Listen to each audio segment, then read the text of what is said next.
जय हिंद दोस्तों इस वीडियो में आपको बताने वाला हूं UP ITI admission online form 2020-2021 के बारे में कि कैसे आपको ये फॉर्म फिलअप करना है। तो आप इस वीडियो को देखते रहिए, मैं आपको इसके बारे में पूरी जानकारी देने वाला हूं जिससे कि आप इस फॉर्म को बिना किसी मिस्टेक के भर पाओगे। और मैं आपको बता दूं कि वैसे तो आपको यूट्यूब के ऊपर बहुत सारी वीडियोज मिलेगी फॉर्म फिलअप की, बट अगर आप इस वीडियो को देख करके इस फॉर्म को भरोगे तो मैं आपको गारंटी देता हूँ कि आपसे इस फॉर्म को भरने में कोई भी मिस्टेक नहीं होगी। तो चलिए दोस्तों शुरू करते हैं। दोस्तों यहाँ पर फॉर्म फिलअप कैसे करना है इसके बारे में जानकारी जानने से पहले आप एलिजिबिलिटी क्राइटेरिया के बारे में जानकारी जान लीजिए, यानी कि ये जान लीजिए कि कौन लोग इसमें एलिजिबल है और कौन लोग एलिजिबल नहीं है। तो सबसे पहले यहाँ पर इंपॉर्टेंट डेट्स देख लेते हैं। आप लोग इसमें 30 जुलाई 2020 से लेकर 23 अगस्त 2020 तक अप्लाई कर पाओगे। एप्लीकेशन फीस जनरल ओबीसी के लिए यहाँ पर 250 है और SC ST के लिए 150 रुपये रखी गई है। एलिजिबिलिटी की अगर बात करें तो यहाँ पर क्लास 8 या फिर class 10 high school from any recognised board in India, यानी कि आपका 8वीं या फिर 10वीं पास होना जरूरी है। For course wise eligibility read notification, यानी कि अगर कोर्स वाइज आप एलिजिबिलिटी चेक करना चाहते हो तो उसके लिए आपको नोटिफिकेशन चेक करना है, बट ये जानकारी भी आपको यहीं पर मिल जाएगी। एज लिमिट यहाँ पर आपकी मिनिमम 14 साल रखी गई है, यानी कि आपकी उम्र 1/8/2020 तक 14 साल की हो जानी चाहिए। यानी कि फिर आप ऐसे भी देख सकते हो कि आपका जन्म 31/7/2006 के बाद हुआ है तो आप इसमें अप्लाई करने के लिए एलिजिबल हो। अब यहाँ पर दोस्तों ITI programme with course code and eligibility की जानकारी देख लेते हैं। तो यहाँ पर आपके सामने जो प्रोग्राम नेम है यानी कि कोर्स नेम है वो दिए जा रहे हैं, उनका कोड क्या है वो दिया जा रहा है और ड्यूरेशन कितने का है, यानी कि 1 साल का कोर्स है 2 साल का कोर्स है, वो जानकारी यहाँ पर दी जा रही है। साथ ही उस पर आवेदन करने के लिए एग्जैक्टली आपसे क्या क्वालिफिकेशन मांगी है। जैसे कि फिटर का जो कोर्स है इस पर आवेदन करने के लिए आपसे हाई स्कूल पास इन 10+2 फिजिक्स मैथ पैटर्न, यानी कि आपकी जो हाई स्कूल है उसमें आपके पास फिजिक्स मैथ पैटर्न होना चाहिए, आप इस पर आवेदन कर पाओगे। तो यहाँ पर मैं इस वीडियो को स्क्रॉल कर दे रहा हूँ ताकि आप सभी ट्रेड के नाम और उसका जो कोर्स का ईयर है वो जान सके, इसके अलावा क्या क्वालिफिकेशन चाहिए वो भी यहाँ पर देख सके। अब चलिए दोस्तों बात करते हैं इसके registration and applying online process के बारे में। तो अभी जो आप यहाँ पर वीडियो में वेबसाइट देख पा रहे हो इसी के माध्यम से अप्लाई किया जाएगा। ये आपका रजिस्ट्रेशन का पेज है, आपको इस वीडियो के डिस्क्रिप्शन में रजिस्ट्रेशन का लिंक अलग से और लॉगिन का लिंक अलग से मिल जाएगा। तो पहले आपको ये लिंक ओपन करना है। ओपन करने के बाद एप्लीकेंट्स नेम इन इंग्लिश, यानी कि आपको नाम यहाँ पर अपना इंग्लिश के अंदर लिखना है और ये नाम आपका 10वीं की मार्कशीट के अनुसार होना चाहिए। तो चलिए हम यहाँ पर इसको फिलअप कर देते हैं। इसको फिलअप करने के बाद आपका जो भी नाम है वो आपको यहाँ पर हिंदी में लिखना होगा। तो चलिए मैं यहाँ से इसको हिंदी के अंदर करता हूँ और करने के बाद यहाँ पर हम अपना नाम लिखते हैं।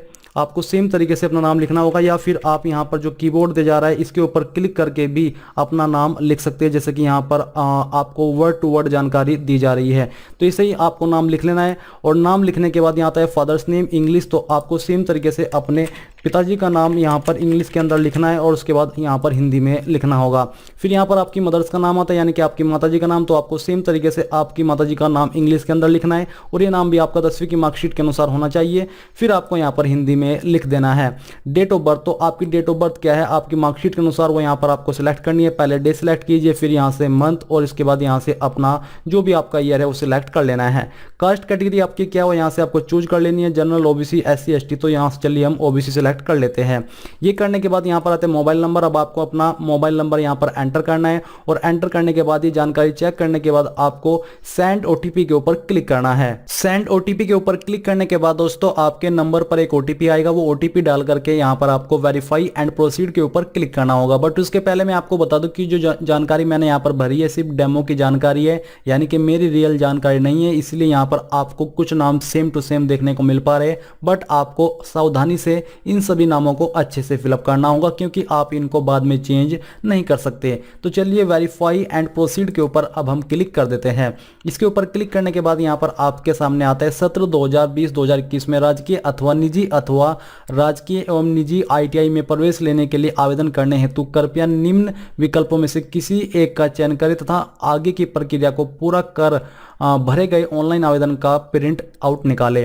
तो राजकीय यानी कि गवर्नमेंट, प्राइवेट यानी कि निजी और राजकीय गवर्नमेंट एवं निजी यानी कि दोनों, तो आप इसमें से किसके अंदर अपना एडमिशन लेना चाहते हो, दोनों में भी ले सकते हो, यानी कि दोनों के लिए भी अप्लाई कर सकते हो या फिर प्राइवेट या फिर गवर्नमेंट के लिए। तो चलिए हम यहाँ से राजकीय सेलेक्ट करते हैं और सबमिट के ऊपर क्लिक कर देते हैं। इसके ऊपर क्लिक करने के बाद यहाँ पर आपका स्टेप 1 हो चुका है और इसमें आपको कुछ और जानकारी भरनी है। जैसे कि यहाँ पर है स्पोर्ट्स नेम, यानी कि अगर आपकी शादी हो चुकी है तो आपको अपनी जो पति या पत्नी का नाम है वो देना होगा। साथ ही आपको यहाँ से अपना जेंडर सेलेक्ट कर लेना है। फिर डेट ऑफ बर्थ आपकी यहाँ से फिलअप है। इसके बाद आती है सब कैटेगरी। तो जो भी आपकी सब कैटेगरी है इनमें से वो आपको सिलेक्ट करनी है। जैसे कि यहाँ पर फिजिकली हैंडीकैप्ड, वार्ड्स ऑफ, या फिर ये अगर आप इनमें से बिलोंग करते हो तो कीजिए इनको सिलेक्ट, नहीं तो खाली छोड़ दीजिए। डिसेबिलिटी यानी कि क्या आप विकलांग हो, अगर आप इनमें से विकलांग हो और कोई आपके ऊपर जानकारी लागू होती है तो सिलेक्ट कर लीजिए, नहीं तो ये भी खाली छोड़ देना है। माइनॉरिटी कैटेगरी, तो यहाँ पर आपको सिलेक्ट कर लेना है। अगर आपकी इनमें से कोई माइनॉरिटी कैटेगरी है वो सिलेक्ट कीजिए। तो चलिए मैं यहाँ से इसको सिलेक्ट कर लेता हूँ। ये करने के बाद आता है आधार नंबर। तो जो भी आपका आधार कार्ड का नंबर है वो नंबर आपको यहाँ पर डालना है। मोबाइल नंबर यहाँ पर आपका फिलअप है। ईमेल आईडी अब यहाँ पर आपको अपनी डाल देनी है।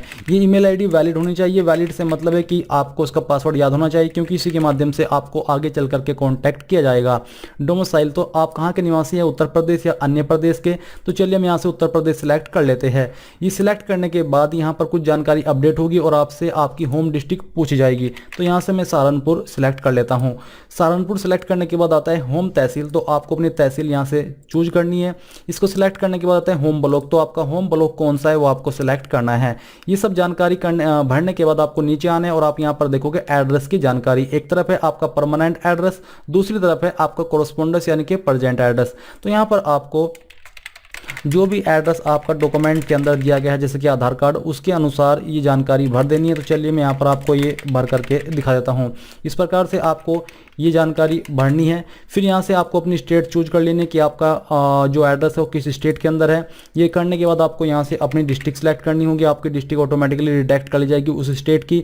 फिर यहाँ पर आपको अपने पोस्ट ऑफिस या डिस्ट्रिक्ट का पिन कोड एंटर कर देना है। नीचे परमानेंट फ़ोन नंबर, यहाँ पर आपको अपना परमानेंट फ़ोन नंबर डालना है। और डालने के बाद आपको अगर आपका प्रेजेंट एड्रेस और परमानेंट एड्रेस अलग है तो अलग डाल दीजिए, नहीं तो यहाँ पर सेम एज के ऊपर क्लिक कीजिए। क्लिक करने पर आपने जो जानकारी इस तरफ भरी है परमानेंट में वो यहाँ पर भी आ जाएगी। अब ये सब करने के बाद आपने जितनी जानकारी इस स्टेप के अंदर भरी है उनको कंफर्म कर लेना है, यानी कि चेक कर लेना है। और फिर आपको save and go to next step के ऊपर क्लिक करना है। अब यहाँ पर दोस्तों आप स्टेप 2 के ऊपर आ जाओगे, जिसमें कि आपको कुछ अपनी क्वालिफिकेशन से जुड़ी हुई जानकारी भरनी है। जैसे कि यहाँ पर दिया जा रहा है क्वालिफिकेशन, क्वालिफाइंग एजुकेशनल क्वालिफिकेशन। तो यहाँ पर है 8वीं उत्तीर्ण, 10वीं उत्तीर्ण, 10वीं उत्तीर्ण हिंदी अनिवार्य विषय के साथ, या फिर 10वीं उत्तीर्ण विज्ञान एवं गणित विषयों के साथ। तो आपको यहाँ पर अच्छे से अपनी क्वालिफिकेशन के अनुसार चूज करना है, क्योंकि जैसी क्वालिफिकेशन आप चूज करोगे उसी के अकॉर्डिंग आपको प्रेफरेंस दी जाएगी जो आपके कोर्सेस है या फिर प्रोग्राम है उनको चूज करने की। तो चलिए हम यहाँ से 10वीं उत्तीर्ण 10+2 व्यवस्था के अंतर्गत अथवा समकक्ष तथा शारीरिक दक्षता ऊंचाई, तो ये वाला हम सिलेक्ट करते हैं, जिसमें कि सभी तरह के ट्रेड आ जाएंगे। उनमें आप किसी भी ट्रेड को प्रेफरेंस दे सकते हो, बट आपको अपनी क्वालिफिकेशन के अनुसार ही इनमें से कोई एक क्वालिफिकेशन चूज करनी है। या फिर आप यहाँ पर 2 क्वालिफिकेशन भी चूज कर सकते हो, क्योंकि 2 के ऊपर भी आप क्लिक कर सकते हो, या फिर 3 के ऊपर भी कर सकते हो। इसी के साथ आपको नीचे आना है और आप यहाँ पर देखोगे यदि अभ्यर्थी ने सीबीएसई बोर्ड से 10वीं की परीक्षा उत्तीर्ण की है तो सीजीपीए कॉलम में सीजीपीए भरे तथा उसका प्रतिशत निकालकर 100 पूर्णांक के सापेक्ष प्राप्तांक भरे। तो ये मैं आपको बताऊंगा कि ये है क्या। तो यहाँ पर सबसे पहले दिया जा रहा है जूनियर हाई स्कूल यानी कि 8वीं। तो आपको बोर्ड का नाम देना है। तो बेसिकली यहाँ पर उसमें बोर्ड नहीं होता, बट फिर भी आप यूपी से अगर आपने किया तो आप यूपी बोर्ड लिख दीजिए। इसके अलावा कॉलेज स्कूल नेम, यहाँ पर आपने किस कॉलेज से किया है उस कॉलेज का नाम आपको यहाँ पर भरना होगा। ये भरने के बाद हम यहाँ पर नेक्स्ट स्टेप के ऊपर आते हैं, ये आपका रोल नंबर। तो जो भी आपका 8वीं का रोल नंबर था वो आपको यहाँ पर भर देना है, चाहे वो रोल नंबर कैसा भी था। किस ईयर के अंदर आपने अपनी 8वीं पास कर ली थी वो ईयर यहाँ पर आपको भरना है। ये भरने के बाद आपका जो भी सब्जेक्ट थे 8वीं के अंदर वो सब्जेक्ट के नाम यहाँ पर आपको एक एक करके लिख देने हैं। भले ये सब्जेक्ट मायने नहीं रखते, बट फिर भी आपको ये सब्जेक्ट यहाँ पर एक एक करके लिखने होंगे। फिर मैक्स मार्क्स यानी कि टोटल मार्क्स कितने थे, तो यहाँ पर चलिए हम भर देते हैं 1000। ये मैं एग्जांपल के तौर पर भर रहा हूँ, बट आपको अपनी 8वीं का जो रिजल्ट है उसको उठा करके भरना है। उसमें से आपको कितने आए थे वो यहाँ पर आपको भरना होगा। तो यहाँ से हम भरते हैं 985। इसके बाद है सीजीपीए। तो सीजीपीए तभी भरे अगर आपने सीबीएसई बोर्ड से किया, नहीं तो आपको यहाँ पर ग्रेड के ऊपर क्लिक करके चूज कर लेना कि आपकी ग्रेड क्या आती है। तो चलिए हम यहाँ से ये सिलेक्ट कर लेते हैं और परसेंटेज आपकी ऑटोमेटिकली आपके नंबर के अकॉर्डिंग यहाँ पर आ जाएगी। फिर आता है हाई स्कूल। तो हाई स्कूल की जानकारी आपको सेम तरीके से भरनी है। आपने किस बोर्ड से किया वो आपको सिलेक्ट कर लेना है। किस कॉलेज से किया उसका नाम आपको यहाँ पर भरना होगा। रोल नंबर आपका क्या था वो यहाँ पर आपको भर देना है। भरने के बाद किस ईयर के अंदर आपने अपनी 10वीं पास कर ली थी वो ईयर आपको चूज करना है। तो चलिए हम यहाँ से इसको सिलेक्ट कर लेते हैं।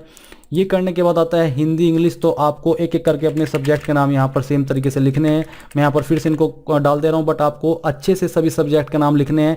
मैक्सिमम मार्क्स कितने थे, तो यूपी बोर्ड के अंदर मेरे टाइम में 600 थे मैक्सिमम मार्क्स, और उसमें से जो आपको आए थे वो यहाँ पर आपको भरने होंगे।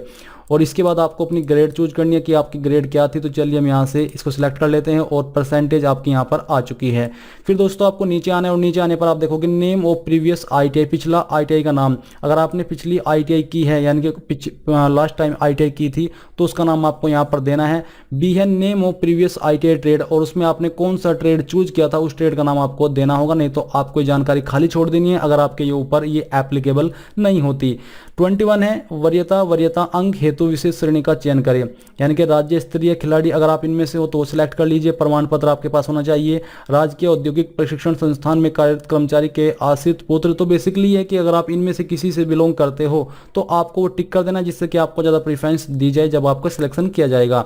अब इसके बाद दोस्तों अगर आपके ऊपर ये जानकारी लागू नहीं हो रही है तो आपको टिक करने की कोई भी आवश्यकता नहीं है। आपको नीचे आना है फोटोग्राफ और सिग्नेचर के सेक्शन पे। यहाँ पर आपको अपना लेटेस्ट फोटोग्राफ अपलोड करना है, जिसका साइज 50 KB से ज़्यादा नहीं होना चाहिए। फॉर्मेट जेपीईजी जेपीजी का रहना चाहिए।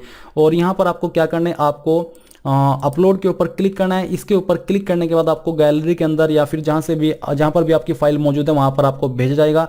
मैं यहाँ पर आपको एक रैंडम इमेज अपलोड करके दिखाता हूँ। मैं यहाँ से पिक्चर पे आता हूँ और ये इमेज सेलेक्ट कर लेता हूँ, इसको ओपन कर देता हूँ। ओपन करने के बाद आपका इमेज यहाँ पर आ जाएगा। फिर सेम तरीके से आपको अपलोड के ऊपर क्लिक करना है और जहाँ पर भी आपका सिग्नेचर है वो आपको अपलोड करना होगा। तो यहाँ पर हम एक रैंडम सिग्नेचर सेलेक्ट करते हैं, उसको ओपन कर लेते हैं। ओपन करने के बाद आपका सिग्नेचर भी यहाँ पर आ जाएगा। अब जितनी जानकारी आपने इस सेक्शन के अंदर भरी है इन सभी को एक बार चेक कर लेना है, और चेक करने के बाद नीचे आकर के save and go to next step के ऊपर क्लिक करना है और यहाँ से क्या आप सहमत पर ओके करना है। अब ये ओके करने के बाद यहाँ पर ये जानकारी आपकी सेव हो जाएगी और आपको थर्ड स्टेप के ऊपर भेज दिया जाएगा। यहाँ पर दोस्तों आपके सामने आपकी एप्लीकेशन आईडी और जो आपका एप्लीकेशन फीस है वो दिया जा रहा है, और जो ट्रांजैक्शन एक्स्ट्रा चार्ज लगेगा वो आपको आगे चल करके मालूम हो जाएगा। यहाँ पर आपसे पूछा जा रहा है 23rd क्वेश्चन में आवेदित कोर्स ग्रुप चयन करें। ग्रुप का चयन अनिवार्य है, ग्रुप ए या फिर ग्रुप बी। तो दोस्तों यहाँ पर आपको चूज करना है कि कोर्स का ग्रुप ए का है या फिर ग्रुप बी का, वो आपको सेलेक्ट करना है। तो चलिए हम यहाँ से ग्रुप ए सिलेक्ट करते हैं। फिर यहाँ पर नीचे है इसमें आपके जो ग्रुप है वो है विकास खंड के स्तर का चयन करने से विकास खंड का आरक्षण मान्य होगा, यानी कि इस तरह की जो ग्रुप ए या फिर ग्रुप बी आप सिलेक्ट करते हो तो उसके ऊपर आपके ऊपर क्या चीज़ लागू हो रही है और क्या चीज़ लागू नहीं हो रही है उसके बारे में इन्होंने आपको बताया, तो आपको ये सब जानकारी रीड कर लेनी है। 24th ऑप्शन है स्थानीय आरक्षण हेतु विकल्प, यानी कि जो आपका स्थानीय आरक्षण है उसके लिए जो विकल्प है वो दिए जा रहे हैं। एक से अधिक स्थानीय आरक्षण का चयन कर सकते हैं, गृह विकास खंड या फिर गृह तहसील, गृह जनपद, तो आप इनमें एक से ज़्यादा के लिए चयन कर सकते हैं। तो हम पहले इसको सिलेक्ट करते हैं और यहाँ से हम चाहते हैं कि मेरी होम डिस्ट्रिक्ट है उसी डिस्ट्रिक्ट के अंदर मुझे जो संस्थान है आईटीआई करने के लिए वो दिया जाए। हम यहाँ पर इसको भी सिलेक्ट कर लेते हैं ताकि हमें ज़्यादा प्रेफरेंस दी जाए। फिर यहाँ पर आपको नीचे आना है और नीचे आने पर आपको कुछ निर्देश दिए जा रहे हैं, आपको इनको चेक कर लेना है। अब इसके बाद जैसे हमने यहाँ पर गृह जनपद या गृह तहसील चूज की है तो उसके अंदर जितने भी यहाँ पर जो आईटीआई सूची है वो आपके सामने आप देख लीजिए, यहाँ पर आपके सामने लिस्ट आ चुकी है। अगर मैं यहाँ से जो आपका गृह प्रदेश है ये भी सिलेक्ट टिक करता हूँ तो ये टिक करने पर आपके सामने यहाँ पर कुछ और जो आईटीआई संस्थान है वो ऐड हो जाएंगे। जैसे कि आप देख लीजिए यहाँ पर अब पूरे यूपी के अंदर जितनी भी आईटीआई है वो आईटीआई यहाँ पर आ चुकी है, तो आप उनमें से और को भी प्रेफरेंस दे सकते हो, बट मैं यहाँ पर जो सहारनपुर है उसको ही प्रेफरेंस देने वाला हूँ ताकि मुझे यहीं पर जो संस्थान है वो दिया जाए। अब इसके बाद दोस्तों आपको क्या करना है, आपको यहाँ पर टिक करना है और टिक करने के बाद चुने के ऊपर क्लिक करना है। चुने के ऊपर क्लिक करने के बाद आपकी ये प्रेफरेंस आ जाएगी इस तरफ जो कि आप यहाँ पर देख पा रहे हो। तो आपको सेम तरीके से यहाँ पर इस तरह से क्लिक करते जाना है ताकि आपकी उसके अंदर जितनी भी ट्रेड है उन ट्रेड में आपको प्रेफरेंसेस दी जाए। तो हम यहाँ से अब सिलेक्ट करते हैं ये और उसको चुने के ऊपर क्लिक कर देते हैं। तो आपको अपने अकॉर्डिंग जहाँ पर आप चाहते हैं कि हाँ मुझे यहाँ पर कोर्स मिलना चाहिए तो इस तरह से इन सभी को चूज कर लेना है। अब ये सब चूज करने के बाद आपको नीचे दिया जा रहा है कि व्यवसाय के नाम पर क्लिक करके उसे चयनित व्यवसाय के बॉक्स में जोड़े, यानी कि इस तरफ आपको लाना है जैसे हम ले आए हैं। चयनित व्यवसाय को हटाने के लिए व्यवसाय का चयन, यानी कि अगर आपको हटाना है तो आपको हटाए के ऊपर क्लिक करना है, ये आपको बेसिकली यहाँ पर निर्देश दिए गए हैं।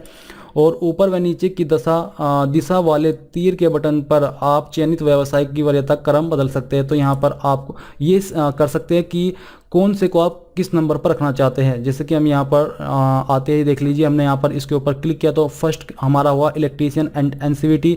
इसके बाद यहाँ पर हम फिटर सेलेक्ट करते हैं तो यहाँ पर सेकंड पे आपका नीचे आप देखोगे फिटर आ जाएगा। तो इसी प्रकार से आपको इनके ऊपर क्लिक करके इनको नीचे ले आना है। तो चलिए मैं यहाँ से इन सभी को एक एक करके यहाँ पर नीचे ले आता हूँ। ये देख लीजिए यहाँ पर हमारी 4th प्रेफरेंसेस तक आ चुकी है।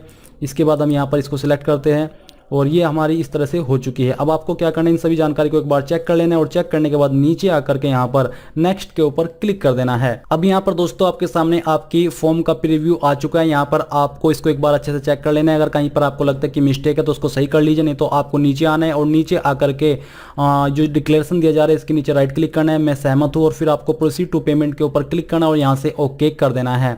ये करने के बाद आपको यहाँ पर प्रोसीड टू पेमेंट के ऊपर क्लिक करना है। अब आपको पेमेंट के जो विंडो है उसके ऊपर भेजा जाएगा, जिसमें कि आप जिस भी माध्यम से फीस जमा करना चाहते हो कर सकते हो। यहाँ पर आप अपनी application fees internet banking, NEFT या फिर एसबीआई ब्रांच पेमेंट के माध्यम से कर पाओगे।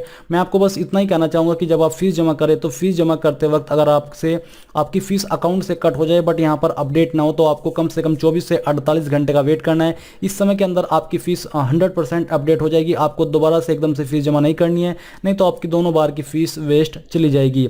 अब यहाँ पर दोस्तों आप इंटरनेट बैंकिंग के माध्यम से अपनी फीस को जमा कर सकते हैं। अपना बैंक ब्रांच चूज कर लीजिए। यहाँ पर सभी बैंक के नाम दिए जा रहे हैं। एनईएफटी से भी आप कर सकते हो या फिर एसबीआई ब्रांच पेमेंट से भी आप कर सकते हो। बट यहाँ पर दोस्तों मैं देख रहा हूँ कि इसमें आपका डेबिट कार्ड या एटीएम कार्ड या फिर क्रेडिट कार्ड का ऑप्शन नहीं है। तो इसका मतलब ये कि आप इन्हीं माध्यम से फीस को जमा कर पाओगे। तो ये सब जानकारी आपको जैसे आप फीस जमा कर लोगे उसके बाद आपको अपने फॉर्म का फाइनल प्रिंट आउट यहाँ से निकलवा लेना है और इस प्रकार से दोस्तों आप UP ITI admission online form 2020-2021 को भर पाओगे। आई होप ये जो प्रोसेस है और ये जो जानकारी हो वो आपको पसंद आई होगी और जो मैंने आपको एक्सप्लेन करने की कोशिश की वो आपको पसंद आई होगी। अगर फिर भी कहीं पर आपको कोई डाउट रह गया है तो आप मुझे कमेंट करके पूछ सकते हो। मैं कोशिश करूंगा कि जितना जल्दी हो सके आपको आंसर कर सकूं ताकि आप इस फॉर्म को बिना किसी मिस्टेक के भर पाए। और इस वीडियो के लास्ट में एक बार फिर से कहना चाहूंगा कि प्लीज आप इस वीडियो को लाइक, शेयर और साथ ही साथ आपके अपने यूट्यूब चैनल ज्ञानदेव होस्ट को सब्सक्राइब कर ले और सब्सक्राइब करने के बाद बेल के आइकन को दबा दे ताकि आपको आगे आने वाली वीडियोस के नोटिफिकेशन सबसे पहले मिल पाए। जय हिंद दोस्तों।